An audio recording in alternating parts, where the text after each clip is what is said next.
Hi everyone, and welcome back to my channel Sew and Craft It.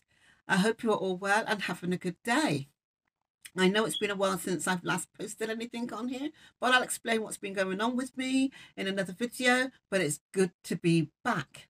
Now, have you ever wondered how to get a gather in your fabric? You know, there's little pretty frills that you will find around pillowcases, that you will find around sleeve cuffs, just using a strip of fabric.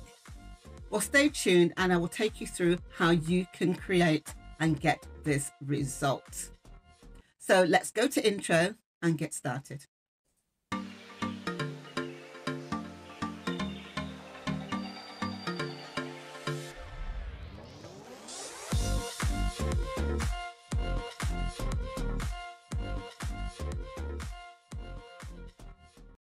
Now, before we continue, I just want to share with you that my Uten machine, had a nasty little fall. Do you ever get the option where your brain is telling you to do one thing and the other side of your brain is fighting it? Yeah, well, my Uten had been sitting on a store for the longest period of time, a few months back, and well, beginning of this year to be quite frank, and I walked past it, I knocked it, and it fell to the floor at a great height. So as much as I've had many people come round, or engineers come round to look at the machine, it's not quite been the same. So on some occasion I will dampen the volume when I'm actually stitching, but the parts where I don't, you might hear it whirring or purring. I just want to put it out there just in case anybody new has come on and looking at this machine and then hearing the sound of my machine and thinking, no way. If you go back to my first tutorial or look for my first tutorial, you'll actually see that it sounds perfectly well. But yeah, on occasion it purrs and grinds its teeth, I guess, for a better term. And to buy another one. Somebody said to me, you've already got 2 other machines, but I know a lot of my subscribers out there, most of you, if not all of you, have subscribed to my channel because of the Uten machine, and of course to see what other videos I'm going to put out there. So on the basis of that, I want to again thank all my subscribers for being with me, especially those that have been with me from the beginning. Absolutely fantastic, and if you're just joining me, even better. I must admit I was quite shocked to see the number of subscribers since sort of 6 months ago since I last posted anything on here. So thank you for staying with me, and there will now be a lot more videos coming on board. Okay, so if you have been waiting to see what else I can do, then stay tuned as a lot more will be coming up. Now back to this video. This video is a shout out to Nixon Will, who asked a month ago if I could show and demonstrate how you do a gather. So this is for you, and of course to all my other subscribers out there, and for anyone new that's coming on board, I'm going to take you through how to put a gather in a fabric using the Uten sewing machine. So with a piece of fabric, I'm going to show you how you can actually get a result like this. You can call it gathers, you can call them mini pleats, from a fabric that is 8.5 centimeters, that when it's done, one is at 3.5, this is at 2.5, and this one is at 4. Okay, 4 meters. So I'm going to show you how you can create that. Let's bring Uten down, and I'm actually going to use 2 different contrasting threads here. I'm going to use a green for the bobbin and a blue for the top thread, that you can actually see what's going on. Now, first thing you want to do is you want to have quite a long lengthy thread to begin with. About that much should do. Probably a little bit too long, but I'm not going to change it now. Then I want to set my machine at the highest stitch length on a straight stitch, because it's a straight stitch we're going to be using. So that's at 4.5. I don't need to do anything with the width. So we've got our machine actually set up ready to go. So what we're going to do is actually going to do a small seam. Want it quite close to the edge of the fabric because we're going to need to stitch it again. So in the process of this, you're going to be stitching it round about 3 times. Okay, so I do apologize if my big old hand gets in the way. So I've got it on 4.5, so let's start, and I want this to be pretty much at the beginning there, and I'm just going to follow this. If you've got the foot like this, there's a little clear groove there, so I'm just going to follow that. Now as you're stitching, you're going to see the fabric at the other side here is beginning to gather up. It's fine. That's exactly what we want. Now once you finish, you want to again pull off a good amount of thread. This will become apparent. At this stage, you're beginning to see where it's beginning to frill up. So that's one. We've got to do, as I said, we've got to do this 3 times. So this is going to be the second time, and the third one will be the final. So I'm going to move the threads out the way. Again, a nice long thread. And I'm actually going to cut a little bit of this off because it is a wee bit too long. So that should be round about there. And that should be round about there. And I'm going to do this again now. Let's put that thread over there. Again, starting, and I'm just following the first stitch line that I've put through. There we go.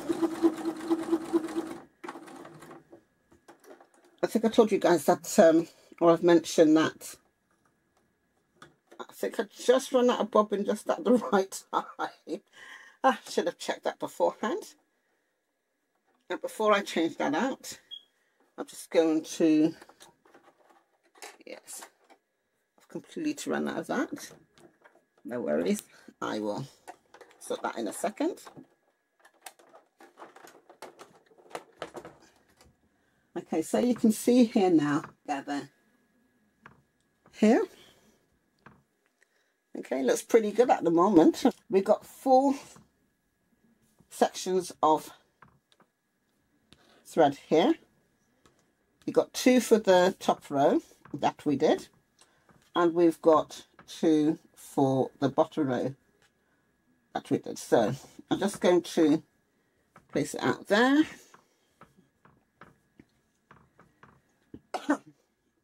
Okay, so once we've done that, now what we're going to do now is we're actually going to go ahead and I'm going to actually separate the threads. Some people do this differently. I actually find it easiest this way. Trying to separate the threads is probably the pain, but I get my stitch ripper and I go through, not from the top, if I can find an opening somewhere, round about here is good, and separate the bobbin thread from the top thread. So done that there. Then I'm going to take these 2 and I'm actually going to tie a knot. It's quite simple. If the fabric will stay in one place. To make sure that I've got the knot, I'm going to use the edge here of the seam ripper, put it in and then pull it, so I'll get a good knot then. Okay, once I've done that, I'll give it a snip, not too close to the edge, but I'll give it a little snip there. I'll go ahead and do the same on the other side as well.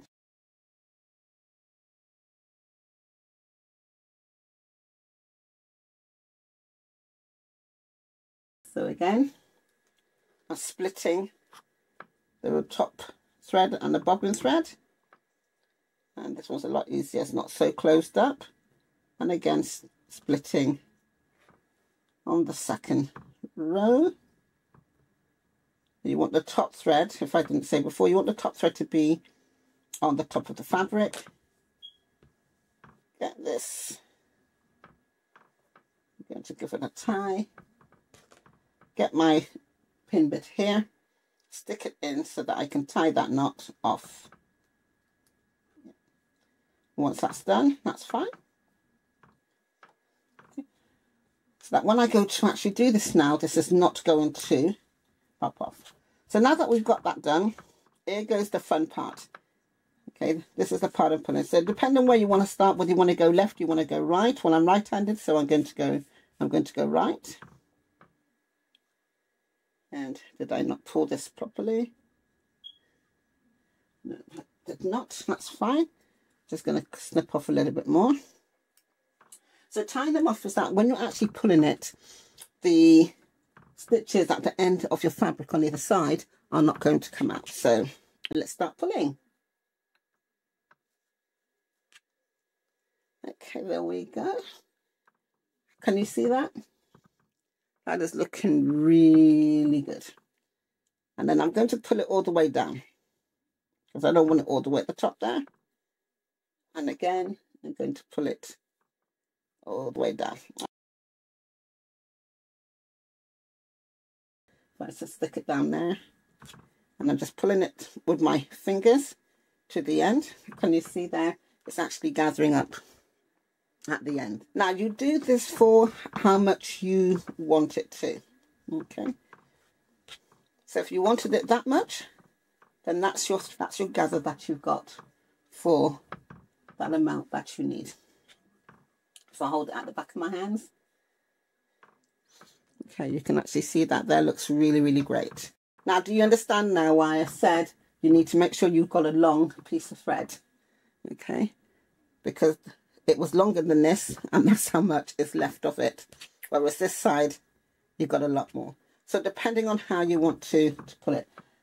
Now the next stage is to now go back to the machine and sew a straight stitch in between the two gathering stitch lines that you've done to secure your gathers in place.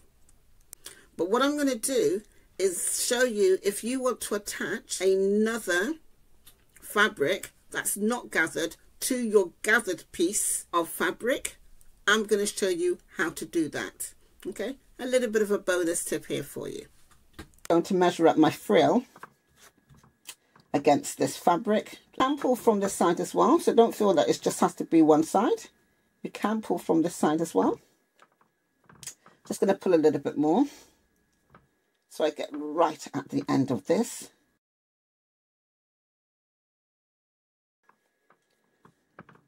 Right, so I'm just going to match it up against this. And if you are actually doing something like this where you're going to have like a little bodice on top, etc., then you want to make sure that the top bit you're going to attach matches with your gathered fabric. Okay, I think that'll be fine. So I think that's it there for my gather. I think that looks pretty cool.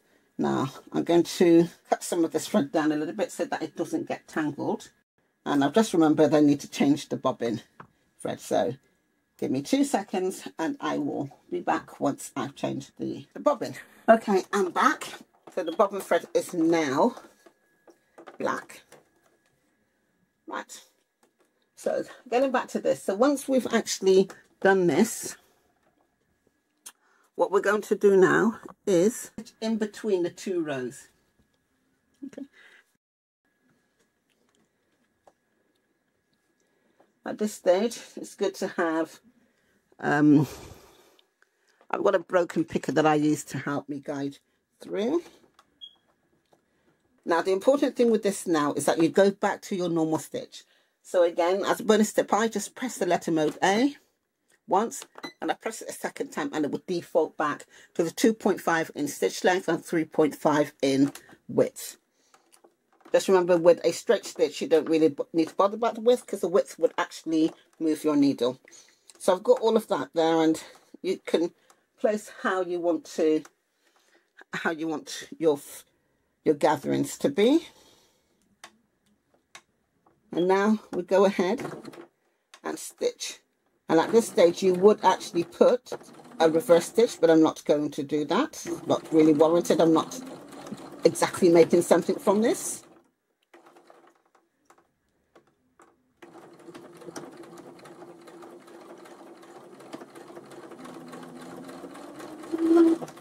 Okay.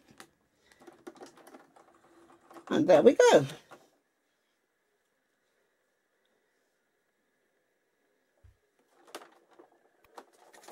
Move that out of the way.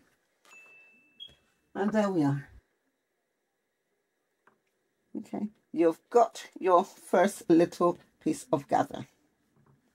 Okay, and I think that looks absolutely fantastic. Now we've secured the gather in the fabric using the 2.5 default straight stitch. Now what we need to do is to remove those gathered stitches, the first 2 lines of stitch that we did at 4.5. So we need to remove those out of the fabric. Now to do that, you're going to take your 2 top stitch and pull, and that's not going to work. I'll do this in my hand and get the 2 threads together. Pull. That's it. One there, and then on the second one, whichever side you want to go to, just make sure you're not pulling your proper stitch. So we're getting the other side, which is the top row, and pull that again. So all you're doing is just pulling that thread, and there you go. You're now left with your lovely frill just done. At the back, you just need to remove the bobbin thread, which is now loose. Cut off any trailing threads, and there you go. You've now created a gather in a fabric. The remaining thread, okay, I'll put it at the back of my hand here so you can see. So you have your lovely frill.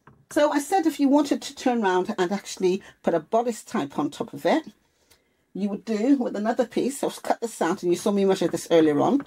So you do right sides together, right side of the fabric together, and at this stage, if you're not confident, then I would go ahead and pin it.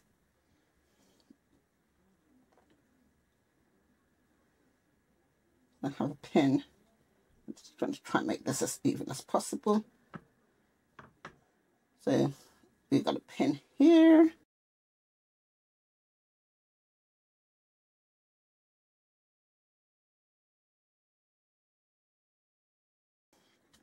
And matching it up the best that you can.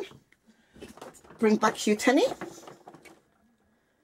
and then of course you're going to go ahead now and stitch. Now the important thing about, so this stitch line here, you're going to stitch below it. So let's go.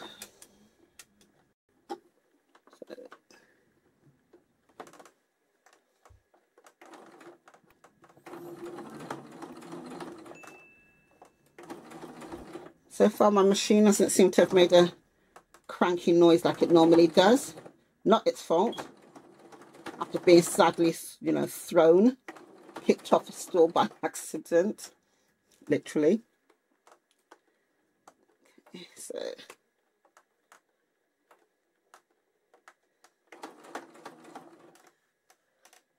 so use, again, you can use an implement to help you.